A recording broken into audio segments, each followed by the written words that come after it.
اب کینیڈا کے ان وسیع اعداد و شمار سے تھوڑا باہر نکلتے ہیں. زمینی حقائق کیا ہیں جب کوئی بزنس حقیقت میں لانچ ہوتا ہے؟ اس کے لیے ہم فلیپینز کے علاقے بکڈنون کی مثال لے سکتے ہیں. وہاں کی جو کیس سٹڈی ہے وہ بہت کچھ کلیئر کرتی ہے. ہاں، اور یہاں آ کر بات واقعی بہت دلچسپ ہو جاتی ہے. بکڈنون کی تحقیق میں شامل تقریباً 85% خواتین یونیورسٹی گریجویٹس تھیں، لیکن انہوں نے اپنی ڈگری کو کامیابی کا راز نہیں بتایا. صحیح کہا. ان کا ماننا تھا کہ یونیورسٹی کی ڈگری سے زیادہ جذبہ یعنی پیشن اور پچھلا تجربہ اہمیت رکھتا ہے. مطلب لرننگ بائی ڈوئنگ. بے شک وہ ایکسپیرینس بچپن میں اپنے والدین کے چھوٹے سے بزنس میں ہاتھ بٹانے سے ہی کیوں نہ آیا ہو. بالکل. فارمل ایجوکیشن ضرور ہے، لیکن مارکیٹ کو سمجھنا اور گراؤنڈ ایکسپیرینس سب سے بڑا سرمایہ ہوتا ہے. اور اس ایکسپیرینس کے ساتھ ساتھ ایک اور بڑا فیکٹر ہے خاندان.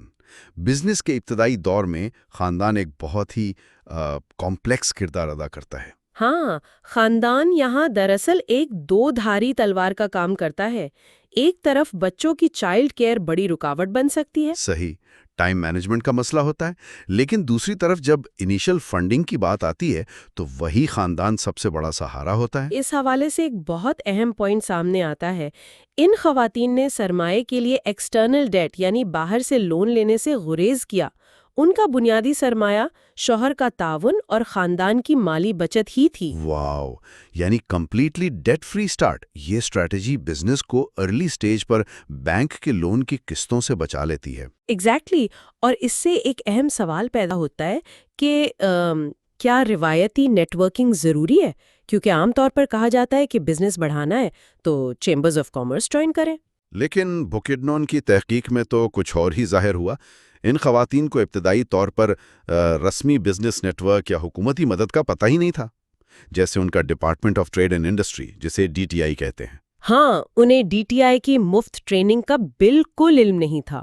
وہ صرف اپنے رشتہ داروں پر بھروسہ کرتی تھیں اور فیس بک جیسے سوشل میڈیا پلیٹ فارمز کو اپنی مارکیٹنگ کے لیے استعمال کرتی تھیں. مطلب انہوں نے فارمل چینلز کے بجائے فیس بک کو ہی اپنا سٹور فرنٹ بنا لیا. حالانکہ اس میں ایک پالیسی فیلئر بھی ہے کہ حکومتی سہولیت اینڈ یوزر تک نہیں پہنچ رہی.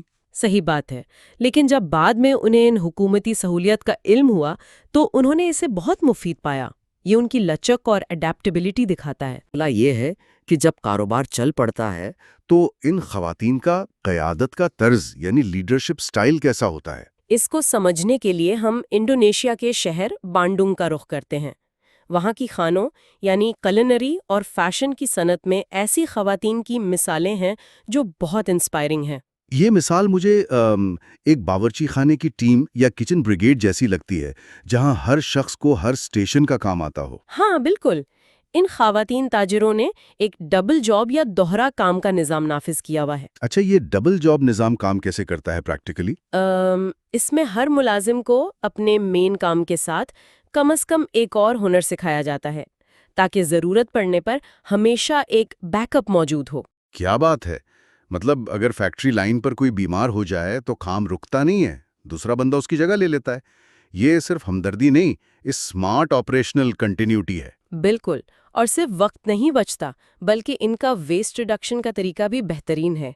نقصان سے بچنے کے لیے نقص والے یا ڈیفیکٹو پروڈکٹس کو دوبارہ استعمال کیا جاتا ہے. ہاں، میں نے پڑھا تھا کہ جو خراب بیکری آئٹمز ہوتے ہیں انہیں پھینکنے کے بجائے پیس کر ڈبل روٹی کے آٹے یعنی بریڈ فلاور میں تبدیل کر لیا جاتا ہے. یہ تو زیرو ویسٹ والی اپروچ ہو گئی. ایگزیکٹلی. اور اگر ہم ان کے لیڈرشپ کے طریقے دیکھیں تو وہ زیادہ تر جمہوری یا ڈیموکریٹک ہوتے ہیں. وہ فیصلوں میں ملازمین اور شوہر سے مشوراتی گفتگو کرتی ہیں. صحیح. اور ملازمین کو خاندان کی طرح رکھتی ہیں. لیکن یہاں میں تھوڑا ڈس ایگری کروں گا یا ایک آبجیکشن اٹھاؤں گا. کیا اتنا گھریلو اور لچکدار ماحول کاروبار کو تباہ نہیں کر دے گا؟ آپ کا پوائنٹ ویلڈ ہے. لگتا تو ایسا ہی ہے کہ لوگ اس نرمی کا فائدہ اٹھا سکتے ہیں.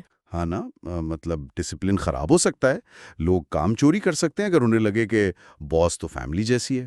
لیکن یہی تو ان کی کامیابی کا راز ہے. اگر ہم اسے وسیع تر تناظر میں دیکھیں تو یہ خواتین ضرورت پڑنے پر انتہائی آمرانہ یعنی آٹوکریٹک فیصلے بھی لیتی ہیں. اچھا،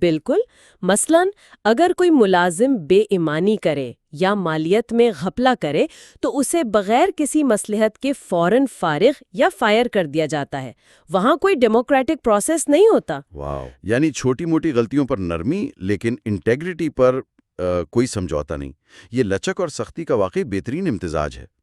ہاں، اور یہی چیز ان کے بزنس کو پائیدار بناتی ہے. مطلب کیا ہے؟ اگر ہم اس تمام ڈسکشن کا خلاصہ نکالیں، ان تحقیقی مقالات سے یہ صاف ظاہر ہے کہ خواتین کے کاروبار شروع کرنے کی وجوہات کافی مختلف ہوتی ہیں. بالکل.